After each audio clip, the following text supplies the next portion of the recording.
Merci beaucoup à tous les trois. Tout de suite, c'est le forum. Bonsoir Maxime Switek, c'est à vous. Bonsoir Julie, bonsoir à toutes et à tous. C'est simple, ce soir le forum s'attaque à l'une de vos principales inquiétudes, l'insécurité, la délinquance au quotidien, les incivilités, l'autorité. Voilà ce dont on va parler tous ensemble ce soir. Incivilité, insécurité, délinquance, la France est-elle tout simplement impuissante? C'est la question qu'on pose, c'est parti.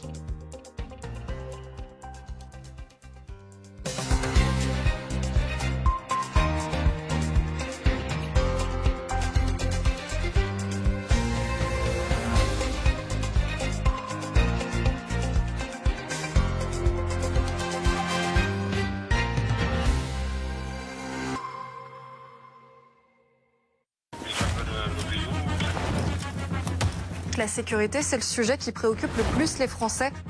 Plus de 6 Français sur 10 déclarent être souvent inquiets pour leur sécurité. Les Français ont raison de crier que l'insécurité est devenue leur première angoisse. Oui, il y a un sentiment d'insécurité beaucoup plus présent qu'avant, c'est clair. Il y a des agressions partout, dans tous les quartiers maintenant. Les personnes les plus inquiètes, ce sont les jeunes quand elles sortent, quand elles sont dans les transports. Quand j'arrive en ville ou quoi que ce soit, je sais que je change mon comportement. Certaines filles décident d'avoir des bombes au poivre pour justement se protéger en cas de danger. Nous devrons faire du rétablissement de l'ordre et de la sécurité dans le pays l'une des pierres angulaires de notre action. Le trafic de drogue, on a trop laissé aller, quoi. Ils peuvent rien faire maintenant. Il n'y a pas de raison que les enfants, à moins de 16 ans, soient dans la rue à n'importe quelle heure. Maintenant, j'ai peur.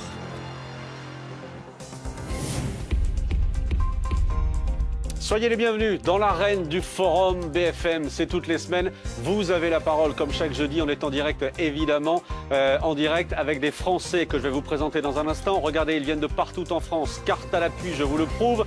On est ce soir avec Saïd, Steve, Anna, Michel qui viennent du sud-est, Loris du côté du Puy-de-Dôme, Fanny, Maria, Gabriel, Laura, Romain pour la région parisienne, Camille qui arrive de Vendée, des Français qui ont accepté de participer à ce forum et à ce débat autour de ce thème. On l'a dit, insécurité, délinquance, la France est-elle impuissante? On veut vous entendre évidemment comme chaque semaine dans ce forum. 3 moyens ce soir. D'abord le QR code. Le QR code c'est très simple, vous scannez avec le téléphone portable. Le mail forumbfm@bfmtv.fr. Et grande nouveauté cette semaine, vous allez pouvoir nous appeler en direct dans ce forum Allo BFM, très simple, je vous donne le numéro de téléphone 0890 03 13 13, 0890 03 13 13 pour vos témoignages justement sur l'insécurité, sur la délinquance et cette question que l'on prend ce soir, est-ce que la France est impuissante face à ces problèmes-là? Je vous présente les élus qui ont accepté de participer à cette émission ce soir. Mathieu Vallée, bonsoir, député européen du Rassemblement National. Hugo Bernalicis, bonsoir, député de la France Insoumise. Vous êtes le monsieur sécurité de la France Insoumise. Merci d'être là. Olga Givernet, bonsoir, député Ensemble pour la République, le camp macroniste que vous représentez, ancienne ministre également. Je salue Stanislas Godon du syndicat Alliance. Mes camarades Yves Tréhard, bonsoir Yves. Et Lisa Adef, Lisa, bonsoir, qui est là pour vérifier, préciser et pour m'aider plus globalement dans cette émission. On est donc parti. Je voulais faire un petit test grandeur nature dans cette arène, comme on le fait régulièrement. Pour préparer cette émission, on a commandé un sondage. Très simple, sondage est là pour BFM TV. On découvre que 2 tiers d'entre vous qui nous regardez, 2 tiers, 2 Français sur 3 craignent pour leur sécurité. Parfois ou souvent, 2 Français sur 3. Est-ce que vous en faites partie? Qui fait partie de ces 2 Français sur 3 dans cette arène? Ah, on est largement en dessous des... Ah, les mains commencent à se lever. Allez-y, n'hésitez pas, tout le monde peut voter. Je ne sais pas si on est à 2 sur 3, mais on commence à s'en rapprocher. Ah, Romain, vous dites oui. Prenez le micro.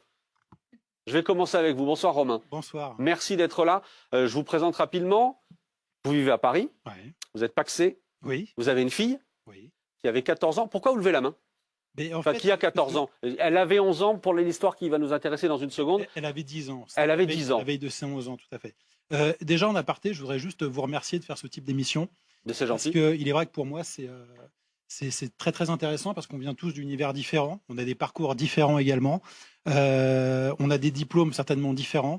Moi, j'ai un BEP. Je ne sais pas si ça existe encore, mais en tout cas, voilà, ça me permet aussi de pouvoir échanger. Je ne sais pas non plus si ça existe encore. Je sais pas, voilà. Bon, en tout cas, ça me permet d'échanger peut-être avec des gens qui ont fait Polytechnique, qui ont fait l'ENA. Je sais qu'il y a des artisans, des policiers. Enfin, il y a vraiment tout le monde. Et c'est vraiment pour moi le type d'émission qui qui me correspond, parce que c'est vraiment une émission d'entre tous et non pas d'entre soi, comme on voit souvent. Donc, merci beaucoup. Merci Vous à vous au d'être là. patron, c'est super, qui continue. Je reviens à ma question. Et Pourquoi voilà. vous avez levé la main? Simplement parce que pour ma sécurité à moi, je ne crains pas. Ouais. Mais en fait, je me fais la réflexion de la sécurité pour nos enfants dans les années qui vont venir. Et c'est-à-dire, je parle peut-être de mon cas tout de suite pour rentrer dedans. C'était il y a 3 ans. C'était en 2022. En 2022, vous n'étiez pas très loin d'ici d'ailleurs. J'habite vraiment à quelques centaines de mètres des studios de BFM TV. Parc Citroën. Un parc parisien, vous organisez un anniversaire pour votre fille. Pas moi, mais effectivement, c'était la dernière année de CM2 de ma Et qu'est-ce fille. qui se passe ce jour-là? Et donc, certains parents se disent, on va faire une fête, comme les gamins se reverront peut-être pas au collège, on va faire une petite fête entre eux. Et donc, c'était un mercredi, je crois, un mercredi après-midi, il devait être 16h30, 17h. Et ma femme, qui était à l'étranger, m'appelle et me dit, fonce tout de suite au parc André Citroën, ma fille s'est fait agresser, les policiers sont sur place, ainsi de suite. Donc, je fonce et j'arrive au parc André Citroën, et là, effectivement, je vois ma fille et ses camarades en état de choc. Parce que 10 ans, c'était pour ma fille, en tout cas, la première fois qu'elle était confrontée de sa vie à de la violence physique. Qu'est-ce qui s'est passé? Ils étaient en train de faire une fête à la balançoire tranquillement. Et une bande de jeunes est arrivée, de jeunes mineurs, est arrivée et ont commencé à les frapper à coups de bâton, à coups de pied. Alors, au début, c'était pour voler leur téléphone. Après, des parents se sont interposés. Ils ont également tapé sur les parents. Donc c'était assez violent.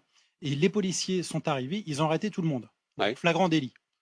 Donc moi j'arrive, je récupère ma fille, je la calme comme je peux, et je vais porter plainte au commissariat, rue de Vaugirard, où je tombe sur des policiers très très fatigués, mais très très sympathiques. Et donc je porte plainte pour violence sur mineur de moins de 15 ans. Et je me dis, putain c'est grave. Je dis, violence sur mineur de moins de 15 ans, ça va chier quoi. Je veux dire, là, ça rigole pas. Et bien en fait, il ne s'est rien passé du tout. Et donc c'était il y a 3 ans. C'était il y a 3 ans. Donc j'ai sur moi la copie du dépôt de plainte que je pourrais peut-être laisser. Je peux regarder ou pas? Bien sûr. Je ne savais pas que vous l'aviez, mais hop là. Et je ne l'ai pas depuis 3 ans dans ma poche. Oui, vous l'avez Je l'ai pris il y a 1 heure. J'avais bien compris, mais vous l'avez ressorti pour l'occasion. Ok, procès verbal l'an 2022, 6 juillet, 22h14. Avec le nom du gardien de la paix, etc., qui vous a reçu. Et depuis, donc, l'an 2022, le 6 juillet, il ne s'est rien passé. Il ne s'est rien passé. Alors, il s'est rien passé, vous ne savez pas s'il s'est passé quelque chose? Si, parce que j'ai appelé le commissariat la semaine dernière, au cas où je me suis dit, bon, c'est peut-être moi qui n'ai pas reçu un courrier, donc je vais appeler. Et effectivement, c'est encore en traitement là-bas. Alors, j'en veux pas du tout aux policiers, parce que les policiers ont fait leur taf. Mais moi, je me dis, en fait, le bilan pour moi, et quoi qu'il arrive, le bilan pour moi en termes de justice et de sécurité d'Emmanuel Macron se résume sur ma feuille A4. Donc maintenant... Vous en faites tout de suite un sujet politique? Bien sûr, parce que c'est ma vie, c'est mon quotidien, et puis c'est le quotidien d'enfants, comme ma fille, qui avait 10 ans, et ma fille n'a pas eu de réponse en tant que victime, mais le coupable n'a pas eu de punition en tant que coupable. Et on veut que ces gamins-là, dans 10 ans, dans 20 ans, ils fassent cohésion. Mais c'est impossible. Je suis au moins pour des excuses. Donc il n'y a même pas ce type de réflexion au plus haut sommet de l'État qui se dit, il faut au moins apporter quelque chose. C'est pas grave de convoquer quelqu'un pour s'excuser devant la victime. Même ça, il n'y a pas. Et ce qui a été très difficile aussi pour moi, mais pour d'autres victimes, je pense, c'est pendant toutes ces années, d'entendre notamment un ministre de la Justice qui a passé... Mettez bien le micro, pardon. Romain. Pas actuellement, parce que je vois qu'il bosse un peu plus actuellement, mais l'ancien ministre de la Justice qui a passé 4 ans à m'expliquer que ce que je vivais, je ne le vivais pas, ce que je voyais, je ne le voyais pas. Et ça, je trouve Vous parlez d'Éric extrêmement... Dupond-Moretti, du sentiment d'insécurité. Oui, tout à fait. Et ça, je trouve ça extrêmement frustrant, pour toutes les victimes. Je trouve que c'est pas très sympathique et après donner des leçons et jamais venir se confronter directement aux victimes, comme sur des émissions comme ça qui sont pour moi de service public. On a un certain nombre d'élus qui ont accepté ce soir justement de se confronter. Je vous donnerai la parole après. Le principe, je le rappelle pour les élus qui sont là, c'est que ce n'est pas un meeting politique, ce n'est pas un débat entre élus et que vous êtes là aussi d'abord pour écouter évidemment les Français qui sont là et puis pour apporter des solutions derrière et proposer les solutions que vous imaginez. Qui veut réagir à ce que vient de dire Romain? Est-ce que Laura? Ah ben oui, forcément. Je viens vers vous, Laura. Bonsoir. Bonsoir. Habituée du forum. Pourquoi toujours moi? Habituée des grandes gueules. Oui. Désormais sur RMC. Comment vous réagissez à ce que dit Romain? Et Romain, il a tout à fait raison quand il dit que c'est un sujet éminemment politique. Il faut se rappeler, qu'est-ce que l'impôt à la base?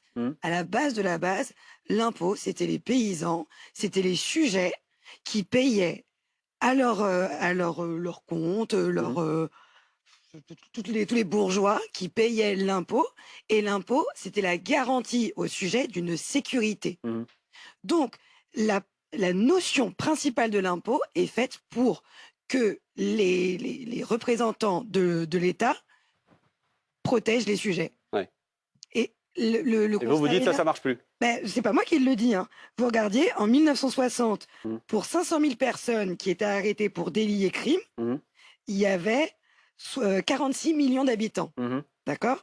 Aujourd'hui, pour 67 millions d'habitants, donc 20 millions de plus, on est à 3,6 millions de personnes qui sont condamnées pour délits et crimes. 3,5 millions de crimes et délits en France. C'est pas moi qui le dis. Et c'est pas monsieur Dupond-Moretti. Donc la France impuissante? Complètement. Complètement, elle le prouve malheureusement tous les jours.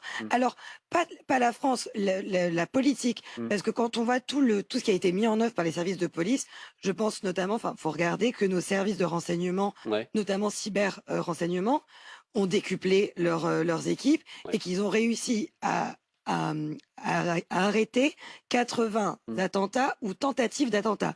Donc c'est que le boulot en amont est quand même suffisamment... Oui, mais j'allais dire, parce que je vous ai entendu précisément sur RMC, défendre les policiers. J'allais dire défendre les flics, pardon pour... Oui, non, mais bien sûr.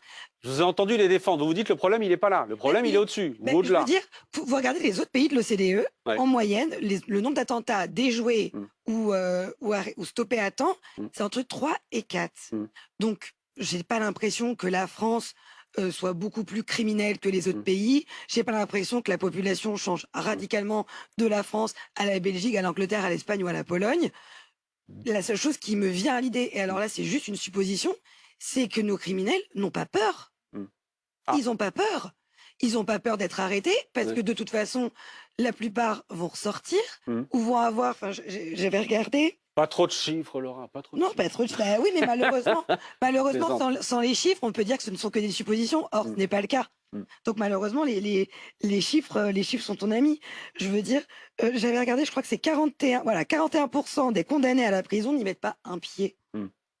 Ensuite, vous avez un trafic des enfants mineurs. Vous avez des gens qui vendent leurs enfants dans des pays d'Afrique, qui vendent leurs enfants mineurs au trafic de drogue pour être sûr que les enfants soient remis en liberté tout de suite. Donc en fait, on ne fait plus peur à la délinquance, on ne fait plus peur aux criminels.